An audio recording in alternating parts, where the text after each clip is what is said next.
mateni tak patenane aku. Lamun ana bocah sing wani sembrono ana ing Gunung Kendeng tegese arep njajal karo Gagak Ludra.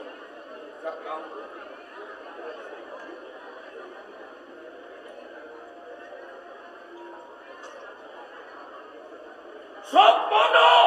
Wah!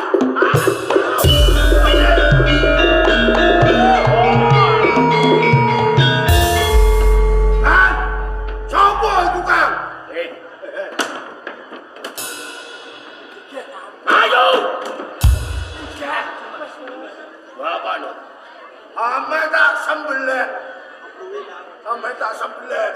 Apa no? Ini. Paile! Paile!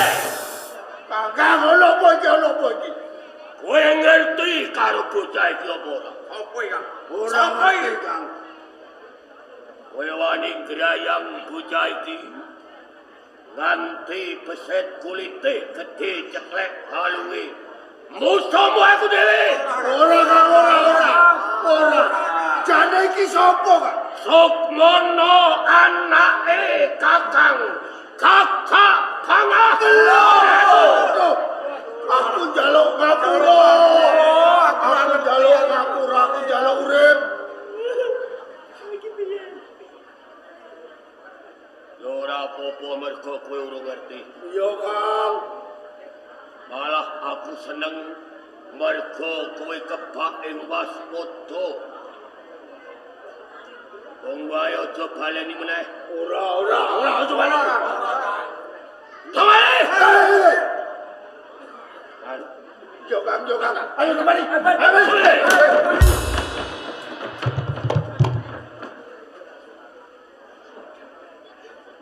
Summono. Pak Lik jaluk ngapura menawa ana tandange bocah sing ora bener.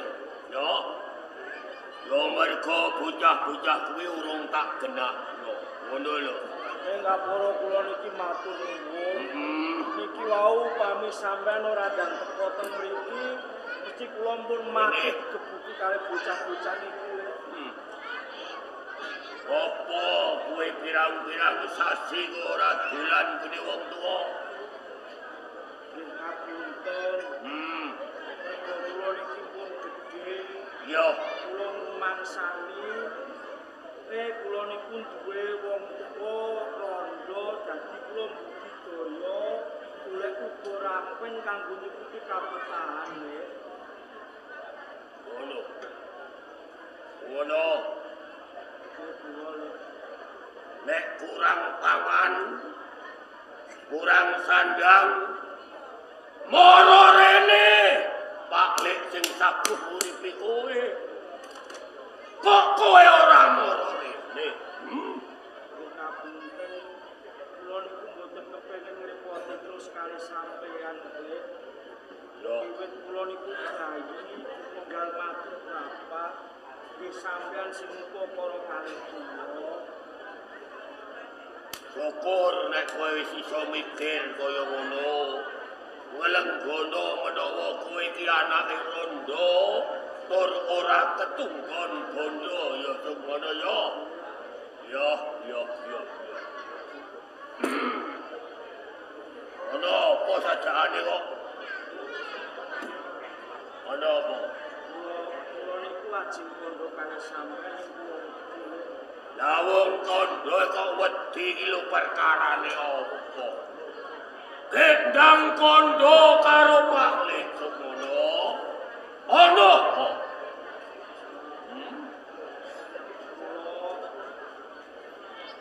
Kula pengen rabi lho.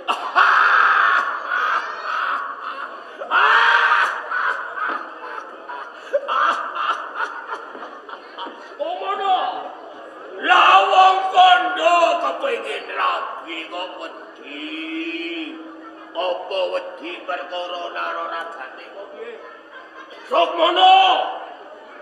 Kowe nek arep rabi-rabi yo mengko sing ngragati Pak Lik ora ketang engko tak tolongno, tak malingno babune kowe kelakon rabi ra ngono.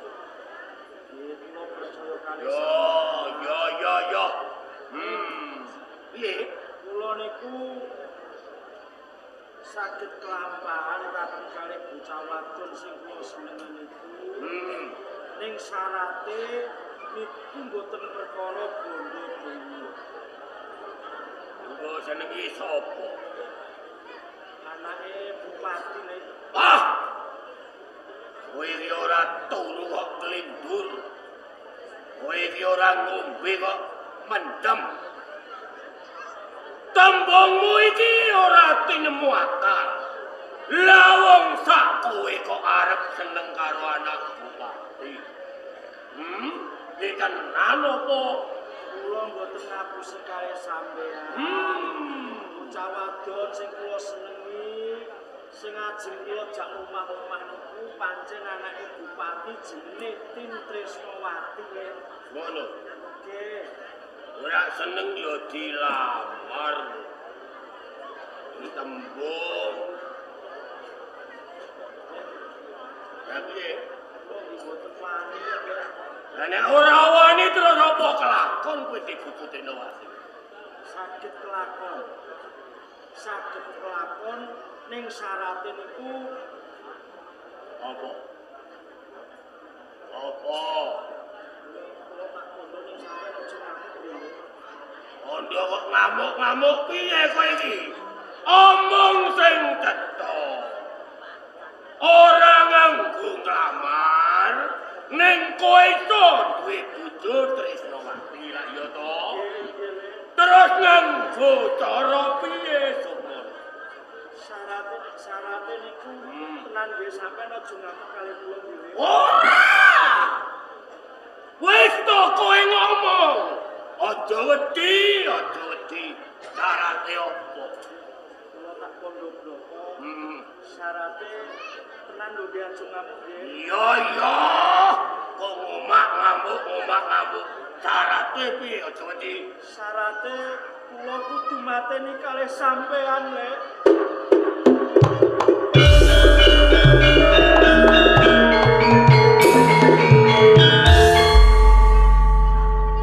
Mateni aku. Syarat ngono iku tegese syarat piye? Aduh, mergo niki kalbu sayembara sinten sing saged mateni gandal gagak lutra badhe dipun jodohaken kaliyan Tin Tresnawati.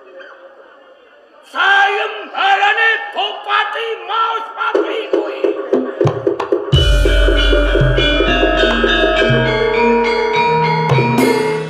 Anjingan kowe tondro pasko.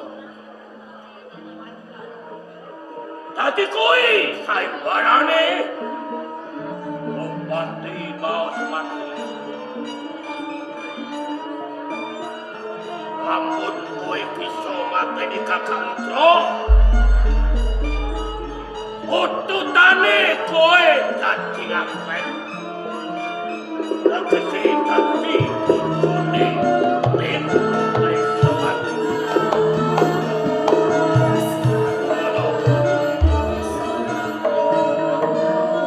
Apa dudu kowe tak rewangi jagal guru. Aku tak takon karo kowe. Kowe seneng tenan karo Tresnawati? Lahir batin kula seneng kalih Tin Tresnawati. Kowe kepengin dibojo karo Tresnawati Supono. Nek ngono kowe arep mateni aku.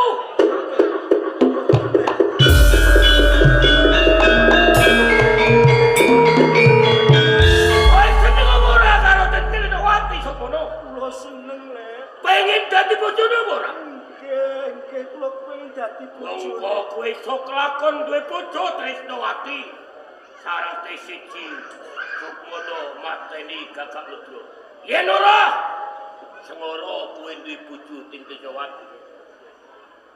Arep mateni aku. Mumput lajeng mateni kalih sampeyan.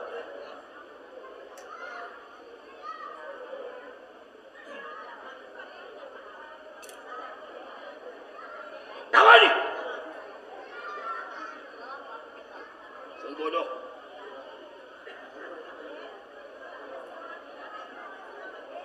Gede dadi aku karo kowe. Aku ora duwe anak, kowe tak anggap anak.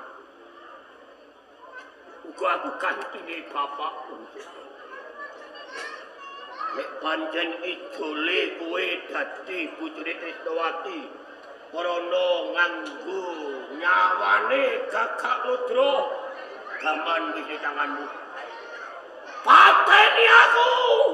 Patenono semono ayo. Patenono kale. Aku patenono aku lho. Ayo. Ayo semono.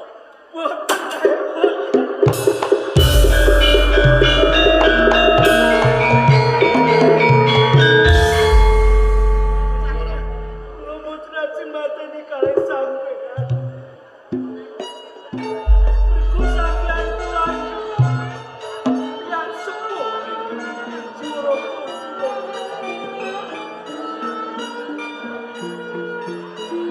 Semono. Paklek wis tuwa semono. Wis parek ngrasakno asine kuyah. Pedeseng lombok geter pahite urip. Paklek tau dadi nok kaya kowe. Abot-abote rasa lamun duwe kesenengan. Betul. Paklek ora dibakti. Aku luwih seneng menawa patine Gagak Rudra sawa tanganmu. Patenono, patenono, pateni kalih. boten sing boten.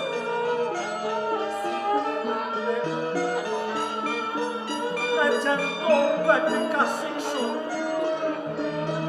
Batin kula jalaran boten kowo. Boten saged kelampahan. Kula urip sesarengan kaliyan Tresnawati. Batin kula payu. Kula boten badhe percaya kalih sampeyan.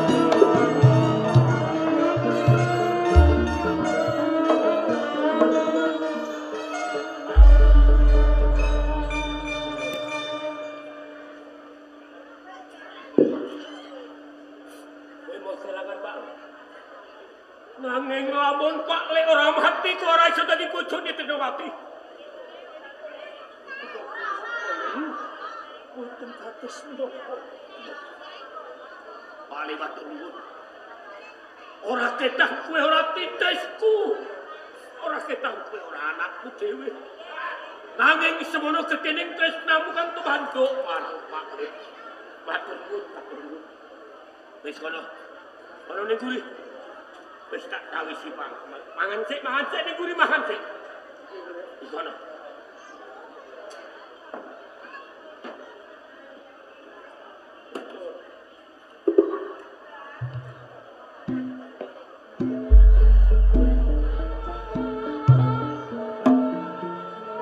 Kakang Gagak Bangga.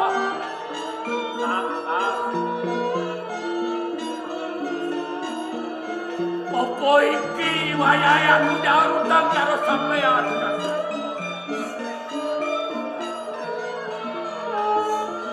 Biyen mestine sing mati aku ora sampeyan. Dewa semono sampeyan lilo mati kepane aku. Temana kuwe nanti saiki. Ibarat aku tanggung 4 tahun karo sampeyan.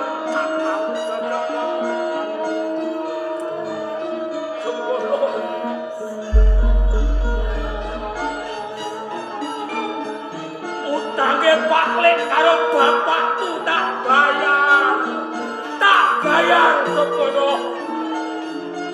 Nyawane Gagak Rudra ora apa-apane. Nyawane uripe Gagak Rudra ora regane ora. Uripe Gagak Rudra, patine Gagak Rudra kanggo kowe. Kanggo kowe. Kakang Gagak Bangga. Kakang Gagak Bangga.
supaya bisa kelakon aku urip bareng kelawan tresno hati sakemah nganti Pak Nega akhir ragane dheweke mati ngampus kok mati ngampus dadi Pak Lek mungkin mau senateni ora kowe semono ora aku mbok tutu aku mbok sing mati apa kira tak percaya kandhane Lek kakak ngobrol tadi semono kados jamu tumrapun ngono nanti kok dimangi kue lapus diri mumpung putih ini dibincang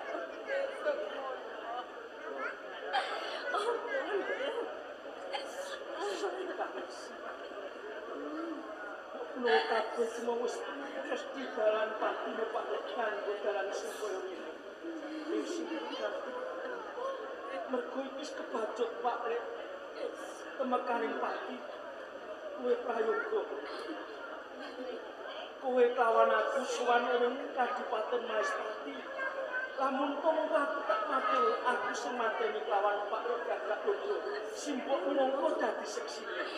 mesakno wantine Pak Lek kaya padha Ditinggal wae. Ditinggal wae.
panjenengan sumber wonten sakebetipun guwa Gunung Kendeng.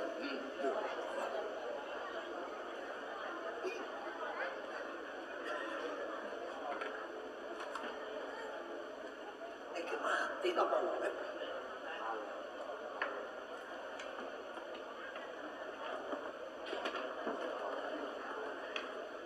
Bro. Apa iki sing jenenge Brandal? Bakal Udra.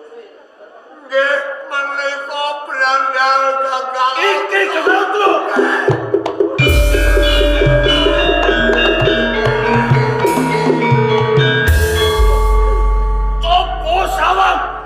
Copo sawang. Pripun? Kakak Udra wis tumekaning pati ateges. Nggih. Wis ana kang bisa mupu sayembara ana ing Kadipaten Maspati. Kabeh mau kowe kang jalari. Yen kowe kodo wingi-wingi ana sayembara ana ing Kadipaten Maspati. Ora bakal ana kang bisa mupu sayembara. Nggih. Coba Anang Kadipaten sembogo pepunden kula. Sampun ngantos kesesa duka kalih kula. yo kini aku lan sukalo kowe. Cetok nggonku dawuh lawan Tin Tresnawati kabeh iki cabar mergo kang batin kedua. Sinten sing sanjang cabar niku sinten? Mboten saged. Mboten saged. Ora bisa. Panjenengan badhe kelampahan dawuh kaliyan putri Tin Tresnawati wonten ing Kabupaten Maspati. Aku bisa kasempatan dawuh lawan Tin Tresnawati. Ora bakal. Kok ngoten? Mergo Kakak Udra iki semateni dudu aku. Nggih. Cetok iki ana pawongan menungso kang bisa mateni Kakak Udra. Senadyan pejahipun Gagak Lodra boten saking asta panjenengan, ning ingkang bejo panjenengan ingkang goblok sing mateni Gagak Lodra. Bejone ning aku. Nggih, Sing goblok sing mateni nggih. Kakak Udra. Bejane piye kanggo? Lho lek panjenengan iso mateni Gagak Lodra, lho buktine kok ora digawa.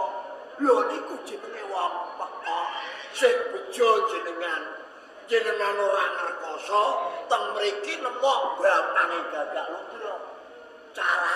Carane piye? ndase Gagak Lodra diketok. Lho mangke dipun sowanaken wonten Praja Maspati. Panjenengan matur bilih ingkang saged mejahi Gagak Lodra panjenengan kanthi bukti mustakanipun Gagak Lodra. Pripun? Bener. Bener kowe. Lah nggih. Tanpa mateni aku bakal bisa jawab lawan Tin Tresnawati mergo aku wis duwe. Gawa bukti. Ora usah dadak kesuwen ketok.